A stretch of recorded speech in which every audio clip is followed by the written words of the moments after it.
গাড়ি হসপিটাল থেকে বেরিয়ে যেতে নার্স দ্রুত পায়ে ছুটল হসপিটালের দিকে।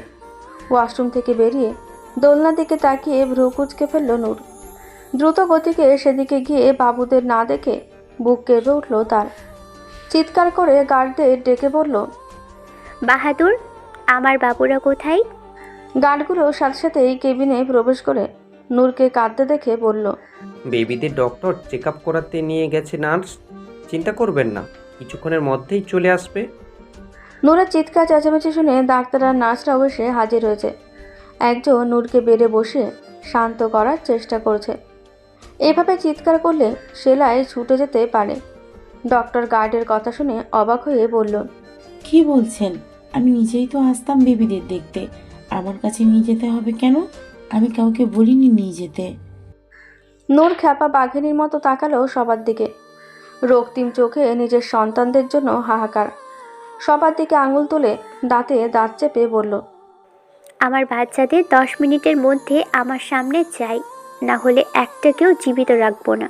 এই অ্যাপোলো হসপিটাল গুড়িয়ে দিব। সবাই ভয়ে ঘেমে একাকার অবস্থা। অথরিটিও চলে এসেছে ততক্ষণে। আশমিন জাইন চৌধুরীর মেয়েদের কিছু হলে সব কিছু ধ্বংস করে দেবে সে। কি হয়েছে? অমিকে দেখে ডুকরে কেঁদে উঠল নূর। ভাইকে জাপড়ে ধরে চিৎকার করে বলল, আমার মেয়েদের এনে দাও আমি। আমার মেয়েদের কেউ নিয়ে গেছে, ওরা অসুস্থ, ওরা কাঁদছে হয়তো আমাকে ছাড়া। আমার আমার মেয়েদের কিছু হলে আমি সবাইকে শেষ করে দিব। অমি হতভম্ব হয়ে তাকিয়ে আছে সবার দিকে। তার মাথায় কিছুই ঢুকছে না। নূরের কান্নায় সবার চোখে পানি চলে এসেছে। কি বলছেন ম্যাম? বাবুরা কোথায়? কে নিয়ে গেছে ওদের? নূর কিছু বলতে পারল না। পেট ব্যথায় চিনচিন করে উঠতেই আর্তনাদ করে উঠল। অমি নূরকে আগলে ধরে বেডে বসিয়ে দিয়ে নার্সদের নূরকে সামলাতে বলল। অথরিটি হেড ততক্ষণে সিসিটিভি ফুটেজ নিয়ে এসেছে। অমি আশমিনকে কল করে যাচ্ছে। আশমিন ফোন তুলছে না। সানভিকে কল দিতে সে কল রিসিভ করলো। অমি সংক্ষেপে সব বলে আশমিনকে ইনফর্ম করতে বলল। গার্ডের দিকে রক্তিম চোখে তাকিয়ে বলল, বাহাদুর কোথায়? স্যারের সাথে গিয়েছি। নূর নিস্তেজ হয়ে বেডে পড়ে আছে। ব্লিডিং হচ্ছে সেলাইয়ের জায়গা থেকে। অমির নিজেকে পাগল পাগল লাগছে। নিজের চুল টেনে অস্থির পায়চারি করতে করতে কল করলো আশিয়ানের কাছে। বাবুরা কোথায় আসিয়ান? বাচ্চাদের গায়ে ফুলের টোকা লাগলে আমি তোকে খুন করে ফেলবো। অমির চিৎকার শুনে আশিয়ান অবাক হয়ে গেল। হতভম্ব গলায় বলল, কি বলছো ভাই? বাবুরা কোথায়? আমি কিভাবে বলবো? কি হয়েছে? অমির চেহারা রাগে লাল হয়ে গেল। সব সময় শান্ত থাকা মানুষটা নিজের নিয়ন্ত্রণ হারিয়ে সামনে সোফায় লাথি দিয়ে বলল, একদম নাটক করবি না। তুই ওদের কিডন্যাপ করিসনি? হারে, তোর বোনের মেয়ে ওরা। এতটা নিচে কিভাবে নামতে পারলি? তোর দুশ্মনী সম্পত্তি নিয়ে বাচ্চাদের দিকে কেন হাত বাড়ালি? আশমিন মেরে ফেলবে তোকে। কোথায় আছিস আমাকে বল, আমি ওদের নিয়ে আসব। নূরের অবস্থা ভালো না, আমার বোন মরে যাবে। অমি কথা বলতে বলতে কান্না করে দিল। আশিয়ান স্তব্ধ হয়ে বসে আছে। চোখ দুটো ছলছল কোচর। সে কি এতটাই খারাপ যে দুধের বাচ্চাদের সাথে দুশ্মনী করবে? বাচ্চাগুলো হওয়ার পর থেকে ওদের দেখার জন্য মন আঁকুপাকু করছিল। কত কষ্টে নিজেকে শান্ত রেখেছে একমাত্র ওই জানে। ও রাফসান শিকদারকে ঘৃণা করে। নূরের প্রতি ওর কোনো রাগ নেই। রাফসান শিকদারের রাজত্ব ধ্বংস করতে চায়ও, কিন্তু নূরের কোনো ক্ষতি তো কোনোদিনও চায়নি। নিজেকে সামলে আমি আসছি বলেই কল কেটে দিল আশিয়ান। গাড়ির চাবি নিয়ে তৎক্ষণাৎ বেরিয়ে গেল হাসপাতালের উদ্দেশ্যে। আজ এই শত্রুতা শেষ করবেও। যাদের জন্য এই দ্বন্দ্ব তারা কেউই তো আর বেঁচে নেই। তাহলে প্রতিশোধ নিয়ে কি হবে? তার নিজেরও তো একটা পরিবার চাই। আগাছার মতো জীবন তার নিঃশ্বাস আটকে দিচ্ছে। সমস্ত রোড ব্লক করে দেওয়া হয়েছে। একটা গাড়িও নড়তে দেওয়া হচ্ছে না। জনগণের মধ্যে অনেকেই পুলিশকে সাহায্য করছে তল্লাশি করতে। সানভির কাছ থেকে নিজের মেয়েদের নিখোঁজ হওয়ার খবর শোনার সাথে সাথেই আশমিন ভয়ঙ্কর রূপ ধারণ করেছে। সে জানে এই কাজ কামিনী চৌধুরী ছাড়া আর কেউ করেনি। 3 রাস্তার মাথা ব্লক করে সেখানে গাড়ির ডিকিতে শুয়ে আছে আশমিন। এই রাস্তা দিয়ে সব গাড়ি বের হতে হবে। আহ, শেষে কিনা তার হাতেই কামিনী চৌধুরীর মৃত্যু লেখা আছে। আমজাদ চৌধুরী ছুটে এসেছে ছেলের কাছে। আসমিনের ফোন বেজে উঠতে সে ফোন রিসিভ করে কানে তুলল। কয়েকটা কথা বলে রক্তিম চোখে আমজাদ চৌধুরীর দিকে তাকিয়ে বলল, চলো আব্বু, একটু ঘুরে আসি। তোমাকে আমার টর্চার সেল দেখাবো আজ। চলো চলো। আমজাদ চৌধুরী অসহায় চোখে তাকালো আসমিনের দিকে। মন বড় কুগাইছে, করুণ গলায় বলল, প্রাণটা না নিলে হয় না? আমি তোমাকে আরও 3টা বউ এনে দিব। এটা নিয়ে তো বায়না করো না তো। ভালো ছেলেরা বায়না করে না। চুপচাপ গাড়িতে বসো, না হলে প্রাণপ্রিয় স্ত্রীর শেষ দর্শনও পাবে না। একটু থেমে আবার দাঁত কিরমির করতে করতে বলল, এই শহর আমার। আমার শহর থেকে আমার মেয়েদের দিকে হাত বাড়ানোর শাস্তি তাকে পেতে হবে। একদম পুরোনো দিনের নায়িকাদের মতো ন্যাকামি করবে না। কামিনী চৌধুরীকে একটা চেয়ারের সাথে শক্ত করে বেঁধে রাখা হয়েছে। চারিদিকে গার্ডরা ঘিরে রেখেছে তাকে। বাচ্চাদের আলতো করে কোলে নিয়ে দাঁড়িয়ে আছে বাহাদুর আর একজন মেয়ে গার্ড। অনেকক্ষণ না খেয়ে থাকার দরুন তারা একটু পর পর কেঁদে উঠছে। কামিনী চৌধুরীর গায়ে কেউ হাত তোলেনি। যতই অন্যায় করুক না কেন, কামিনী চৌধুরী আসমিনের মা। তাকে আঘাত করার সাহস কারণ নেই। আসমিন দরজা খুলে ভেতরে ঢুকতে সবাই সরে দাঁড়ালো। আসমিনের পিছনে সানবি আর আমজাদ চৌধুরীও ভিতরে ঢুকলো। কামিনী চৌধুরী রক্তিম চোখে তাকিয়ে আছে সবার দিকে। আসমিন সেদিকে একবার তাকিয়ে নিজের মেয়েদের কাছে গেল। স্যানিটাইজার দিয়ে হাত জীবাণুমুক্ত করে মেয়েদের নিজের কোলে নিয়ে বুকের সাথে আঁকড়ে রাখলো কিছুক্ষণ। বুকের অসহ্য অস্থিরতায় এতক্ষণে পাগল হওয়ার দশা তার। সন্তানদের কোলে নিয়ে অশান্ত বুক শান্ত হয়ে এসেছে। বাবার কোলে উঠে মেয়েরাও চুপ হয়ে গেছে। আসমিন দুজনের কপালে চুমু খেয়ে তাদের কোলে নিয়েই কামিনী চৌধুরীর সামনাসামনি বসলো।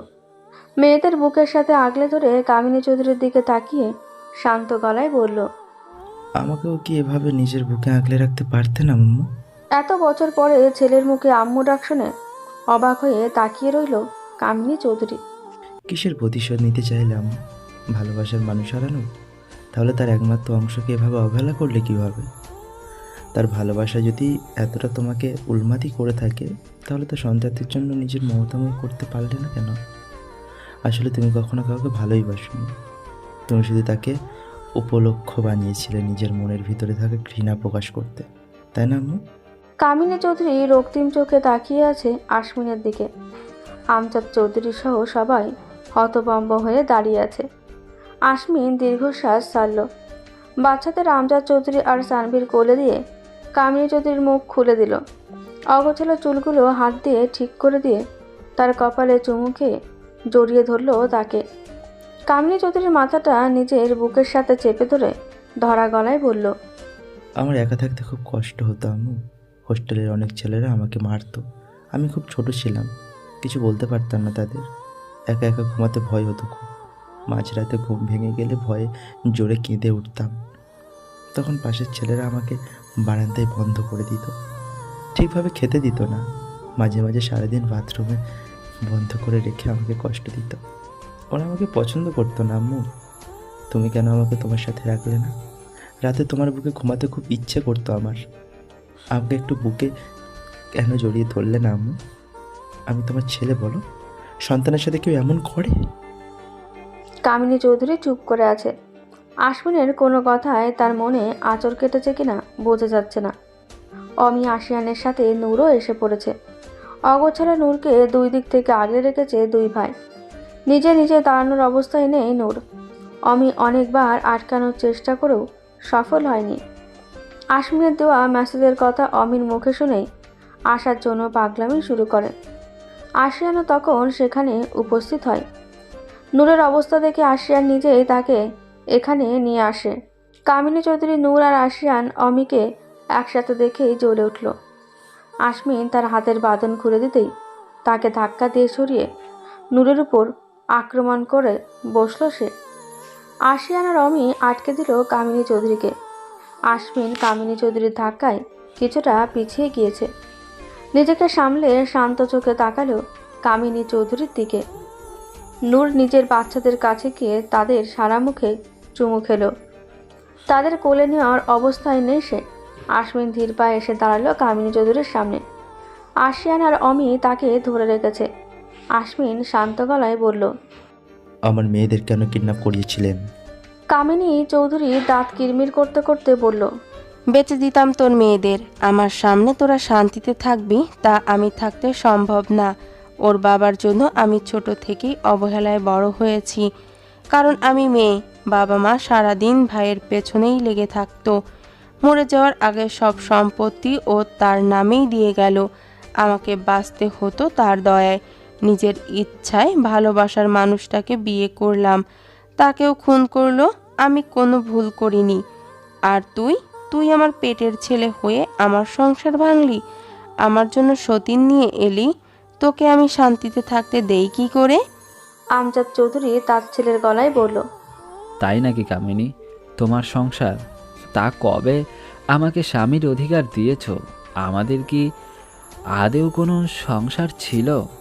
আমি তোমাকে ভালোবাসি আমজাদ। কামিনী চৌধুরীর কাতর গলা শুনে আমজাদ চৌধুরী মলিন হাসল। কামিনী চৌধুরীর চোখের দিকে তাকিয়ে শান্ত গলায় বলল, সত্যি কি ভালোবাসো কামিনী? আমি বিয়ের সময়ই তোমাকে বলেছিলাম আমজাদ, আমরা কখনো স্বামী স্ত্রীর মতো স্বাভাবিক সম্পর্কে থাকবো না। তুমি সব মেনেই আমাকে বিয়ে করেছিলে, তাহলে আজ অভিযোগ কেন? আমজাদ চৌধুরী আর কিছুই বলল না, মুখ ঘুরিয়ে নিল কামিনী চৌধুরীর থেকে। আসমিন, অমি আর আশিয়ানের থেকে ছাড়িয়ে নিল কামিনী চৌধুরীকে। নূর চুপ করে আসমিনকে দেখে যাচ্ছে। আজ আসমিনকে তার স্বাভাবিক লাগছে না। কামিনী চৌধুরী ছটফট করছে ছোটার জন্য।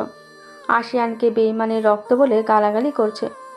আসমিন তার মাথাটা বুকের সাথে চেপে ধরে তলপেটে পরপর 3টে বার গুলি করে দিল।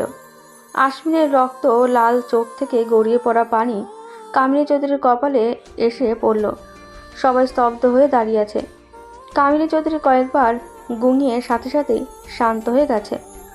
আসমিন তার নিথর দেহ এখনও নিজের বুকে আগলে রেখেছে। বুক থেকে মাথাটা একটু আলগা করে কপালে চুমু খেয়ে আবার মাথাটা বুকে চেপে ধরে ধরা গলায় বলল, আমাকে কেন ভালোবাসলে না আম্মু? একটু ভালোবাসলে কি হতো? কেউ আমাকে কেন ভালোবাসে না? আমি কি এতটাই খারাপ বলো? আমি তো তোমাদের খুব ভালোবেসেছিলাম, তাহলে আমাকে কেন তোমরা এত ভালোবাসা দিলে না? আমাকে কেন তোমার খুনি হতে হলো আম্মু? যে হাত দিয়ে আমি তোমাকে খুন করেছি সে হাত আমি কিভাবে বয়ে বেড়াবো? আমার বেঁচে থাকাকে কেন এমন যন্ত্রণাময় করে দিলে? কামিনী চৌধুরীর নিস্তেজ দেহ নিয়েই ফ্লোরে বসে পড়ল আসমিন। নূর 2 হাত দিয়ে মুখ চেপে দাঁড়িয়ে আছে। আমজাদ চৌধুরীর হাত কাঁপছে। অমি এসে তার কাছ থেকে বাবুকে নিয়ে নিল। আশিয়ান অশ্রুসিক্ত চোখে তাকিয়ে আছে কামিনী চৌধুরীর নিথর দেহের দিকে। আমজাদ চৌধুরী আসমিনের বুক থেকে কামিনী চৌধুরীকে নিজের কাছে নিলেন। তার সারা মুখে আদরে আদরে ভরিয়ে দিয়ে ডুকরে কেঁদে উঠলেন। তোমাকে এভাবে বুকে রাখা আমার স্বপ্ন ছিল কামিনী। আমি চেয়েছিলাম আমার বুকের উষ্ণতায় তুমি উপভোগ করো। আমি তোমাকে বুকে নিয়েছি ঠিকই, কিন্তু ওই উপভোগ করছো তুমি। তুমি কেন এমন বিলাসিনী হলে? আমার মায়াবিনী হয়ে কি বেঁচে থাকতে পারতে না? তুমি ছাড়া আমি কিভাবে থাকবো? তোমার এই দেহে প্রাণ নেই ভাবতেই আমার দম বন্ধ হয়ে আসছে। আমাকে কিসের শাস্তি দিলে কামিনী? আমি তো শুধু ভালোবেসেছিলাম, একটুও খাদ রাখিনি আমার ভালোবাসায়। তাহলে কেন? নূর পাথর চোখে তাকিয়ে আছে আসমিনের দিকে। আসমিনের এক হাতে কামিনী চৌধুরীর হাত। আসমিনকে দেখে মনে হচ্ছে একটা প্রাণহীন দেহ বসে আছে। নূরের কানে শুধু একটা কথাই বাজছে, কেউ আমাকে কেন ভালোবাসে না? তাহলে কি নূর আসমিনকে ভালোবাসেনি? নূরকে আমি এক হাতে ধরে রেখেছে। সানভি নীরবে চোখের পানি ফেলছে। আসমিনের জন্য তার বুকটা হু হু করে উঠছে। তার স্যার ভালো নেই, সত্যি তাকে কেউ ভালোবাসে না। সেই শুধু বুক উজাড় করে সবাইকে ভালোবেসেই গেল। আসমিন আমজাদ চৌধুরীর কাছ থেকে কামিনী চৌধুরীকে সরিয়ে নিজের দিকে টেনে নিল। বাহাদুরকে ইশারায় কিছু বলে কামিনী চৌধুরীকে কোলে নিয়ে সাথে সাথেই বেরিয়ে গেল রুম থেকে। আমজাদ চৌধুরী আশিয়ান তার পিছু নিতে চাইলেই তাদের আটকে দিল বাহাদুর। সানভি বাবুকে মেয়ে গার্ডের কোলে দিয়ে দৌড়ে বেরিয়ে গেল আসমিনের পিছু পিছু। আমজাদ চৌধুরী বাহাদুরের দিকে রক্তিম চোখে তাকিয়ে বলল, আমার সামনে থেকে সরে যাও বাহাদুর, না হলে আজ আমার হাতে অনর্থক হয়ে যাবে। কোথায় নিয়ে গেলে আমার কাহিনীকে? পথ ছাড়ো, আমাকে কাহিনীর কাছে যেতে দাও। বাহাদুর নিশ্চুপ হয়ে দাঁড়িয়ে আছে। নূর এক কোণে চুপ করে বসে আছে। তার ভালো খারাপ কোনো অনুভূতিই হচ্ছে না। আশমিন এত পাষাণ কি করে হলো? যাই হোক না কেন, কামিনী চৌধুরী তার মা। তাকে সে কিভাবে গুলি করতে পারলো? নূরের মাথা ধরে যাচ্ছে। আশিয়ান বাহাদুরকে সরিয়ে খুব সহজেই বেরিয়ে গেছে। তার কাছে বাহাদুর দুধ ভাত। নূরের জন্য খারাপ লাগছে তার। বাস্তবতার মুখোমুখি হলে মেয়েটা আবার কি করে বসে কে জানে। এখানে তারও কিছু ভূমিকা আছে, তা পালন করতেই তাকে ছুটতে হচ্ছে। আমজাদ চৌধুরী হতভম্ব চোখে শুধু সব দেখেই গেল। তার মস্তিষ্ক কাজ করা বন্ধ করে দিয়েছে। বাহাদুর অমিকে কিছু বলতেই অমি, আমজাদ চৌধুরী, নূর আর বাচ্চা কাচ্চা নিয়ে নূর মঞ্জিলের দিকে রওনা হলো। নূর চুপ হয়ে সব মেনে নিচ্ছে, খেলার শেষ দৃশ্য দেখার অপেক্ষায়। আশমির মানুষটা তার কাছে একটা গোলক ধাঁধার মতো। তাকে বুঝতে চাওয়া আর অদৃশ্য গুহায় নিজেকে হারিয়ে ফেলা একই কথা। আপাতত তার নিজের সুস্থ হওয়াটা খুব জরুরি, তবেই না খেলা জমবে। আশমিন কামিনী চৌধুরীকে নিয়ে কোথায় গেছে তা কেউ জানে না। সানভি আর আশিয়ানকেই তার নাগাল পায়নি। সানভির ফোনে আশমিনের SMS আসতে সানভি কাজে লেগে পড়ল। এতক্ষণ কামিনী চৌধুরীর জন্য খারাপ লাগলো, আবার তার মনটা বিষিয়ে উঠল। মৃত মানুষের ওপর রাগ রাখতে নেই, তবে সানভির রাগ হচ্ছে, ভয়ঙ্কর রাগ হচ্ছে। আশমিনের দেওয়া ঠিকানায় আসতে সেখানে পুলিশকে ফোর্সও পজিশন নিয়ে দাঁড়িয়ে থাকতে দেখলো সানভি। সেখান থেকে সরে গিয়ে নিজেকে লুকিয়ে ফেলল সে। তাকে কেউ এখানে দেখলে স্ক্যান্ডেল হতে সময় লাগবে না। গত কয়েক মাসে গায়েব হওয়া মেয়েগুলো এখানেই আছে। তাদের মধ্যে কিছু কিছু মেয়েকে পাচার করে দেওয়া হয়েছে চড়া দামে। আশমিনের মেয়েদেরও বিক্রি করে দিতে চেয়েছিল কামিনী চৌধুরী। না জানি এভাবে আরও কত মায়ের বুক সে খালি করে দিয়েছে। পাচার চক্রের মেন মাথায় ছিল কামিনী চৌধুরী। আশিয়ানের দুবাইতে অস্ত্রের ব্যবসা আছে, সেখানকার মাফিয়া সে, তবে মেয়ে পাচারের সাথে সে জড়িত নয়। কামিনী চৌধুরীর এই চক্রের খবর আশিয়ানি আশমিনকে দিয়েছে। আশমিন নিজে সব কিছু করেছে। একজন মন্ত্রীর মা নারী পাচারকারী, বিষয়টা জানাজানি হলে জনগণের তোপের মুখে পড়তে হবে তার পুরো পরিবারকে। তার রাজনৈতিক কেরিয়ার ধ্বংস হয়ে যাবে এক মুহূর্তেই। তবুও সে সব কিছুতেই তোয়াক্কা করেনি। আশিয়ানের মাধ্যমে অনেকবার কামিনী চৌধুরীকে বোঝানোর চেষ্টা করেছে, ফলাফল শূন্য। কিন্তু তার মেয়েদের সাথে যখন একই কাজ করতে চাইল, তখন আশমিন শান্ত থাকতে পারল না। তার 15 দিনের মেয়েদের জন্য যদি তার এত কষ্ট হয়, তাহলে যারা 15-20 বছর লালন পালন করে নিজের মেয়েদের হারিয়েছে, তাদের না জানি কী অবস্থা। এই সিদ্ধান্ত নিতে তার অনেকবার ভাবতে হয়েছে। এই ঘটনাকে কেন্দ্র করে তার রাজনৈতিক কেরিয়ার ধ্বংস হলে তার পরিবারকেও সে বাঁচাতে পারত না। চারদিকে শত্রুর মেলা, সুযোগ পেলে তাকে শেষ করতে এক মুহূর্ত সময় নেবে না কেউ। জনগণের ভালো করতে গিয়ে নিজের দলেই অনেক শত্রু হয়েছে তার, তাই সব কিছু গোপনে শেষ করার সিদ্ধান্ত নেয় সে। শহর থেকে দূরে একটা ভাঙা বাড়ির সামনে পুলিশের অবস্থান। সানভি জানে ভিতরে কয়েকজন পার্টি গুন্ডা ছাড়া আর কেউই নেই। তবুও পুলিশের এত সময় নেওয়া দেখে মেজাজ খারাপ হচ্ছে তার। বাংলা সিনেমার পুলিশের মতো কি ক্লাইম্যাক্স হওয়ার অপেক্ষা করছে নাকি? এদিকে মশা তাকে নিয়ে মনের সুখে পিকনিক করছে। খাজা বাবার ডেগ আকারের পেটের অধিকারী পুলিশ অফিসার সিগারেটের শেষ টান দিয়ে হেলে দুলে এগিয়ে গেল বাড়ির দিকে। সানভি দীর্ঘশ্বাস ছাড়ল। পুলিশের একটা টিমের ভেতরে ঢুকতে সেখানে উপস্থিত হলো। গোলাগুলির মধ্যে যাওয়ার কোনো মানেই হয় না। একটা মাত্র প্রাণের অধিকারী মানুষদের এত রিস্ক নেওয়ার কোনো মানেই হয় না। আমজাদ চৌধুরী বিধ্বস্ত অবস্থায় বাড়িতে ফিরল। মায়া বেগম গার্ডের কোল থেকে বাবুকে নিয়ে করুণ চোখে অমির দিকে তাকালো। অমি মাথা নিচু করে ভিতরে চলে গেল। তার কিছুই ভালো লাগছে না। এখানে তার নিঃশ্বাস বন্ধ হয়ে আসছে। কোথাও পালিয়ে যেতে ইচ্ছে করছে তার, যেখানে বুক ভরে শ্বাস নেওয়া যায়। নূরকে নিজের রুমে নিয়ে গেল মায়া বেগম। তার মুখটাও শুকিয়ে গেছে। আজ বারবার নিজের অতীত মনে পড়ে যাচ্ছে। নূরকে বিছানায় শুইয়ে দিয়ে বালতিতে করে হালকা গরম পানি এনে ফ্রেশ করিয়ে দিল। বাচ্চাদের ফিডিং করাতে হেল্প করে নূরের পাশে উদাস মুখে বসে রইল মায়া বেগম। কামিনী আপা, কি আর বেছে নেই বৌমা? নূর ঘাড় উঁচু করে মায়া বেগমের দিকে তাকালো। তার উদাস দৃষ্টি ভাবিয়ে তুলল নূরকে। এটা কি শুধু সতীনের জন্য মায়া, নাকি এর পেছনেও অন্য কোনো গল্প আছে। আজকাল কাউকে বিশ্বাস হয় না নূরের। আবার মুখের উপরে যেন এক একটা মুখোশ টানা। মায়া বেগমের প্রশ্নের উত্তর দিল না নূর। মায়া বেগমও আর কোনো কথা না বাড়িয়ে চলে গেল। লুবানা আজ সকাল থেকে গায়েব। সে থাকলে এখন নূরের কাছে থাকতে পারত। মায়া বেগমকে নূর খুব একটা পছন্দ করে না, তাই সেও দূরত্ব বজায় রেখেই চলে। একজন মেয়ে স্টাফকে নূরের রুমের বাইরে থাকতে বলে মায়া বেগম নিচে চলে গেল। আমজাদ চৌধুরী কামিনী চৌধুরীর রুমে গিয়ে দরজা বন্ধ করে বসে আছে। থেকে থেকে ফুপিয়ে ওঠার শব্দ পাওয়া যাচ্ছে। মায়া বেগম সেদিকে না গিয়ে নিজের রুমে চলে গেল। ক্লান্ত দেহ মন এবার একটু বিশ্রাম চায়। 242 জন মেয়েকে উদ্ধার করেছে পুলিশ, তাদের মধ্যে একজন লুবানা। পরিস্থিতি আয়ত্তে আসতেই ভিতরে গিয়েছে সানভি। খাজাবার ডেক ধাঁচের লোকটা আসলেই খুব কাজের। এখন আর তাকে এই নামে ডাকা যাবে না।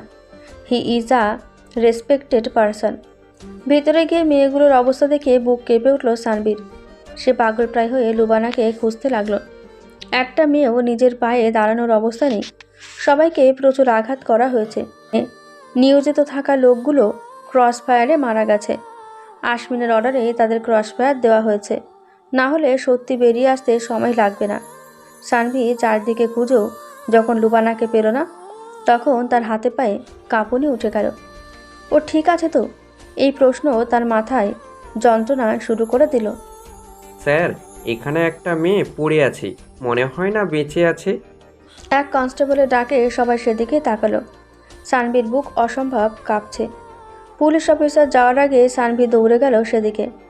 লুবানাকে মুখ থুবড়ে পড়ে থাকতে দেখে স্থির হয়ে দাঁড়িয়ে গেল।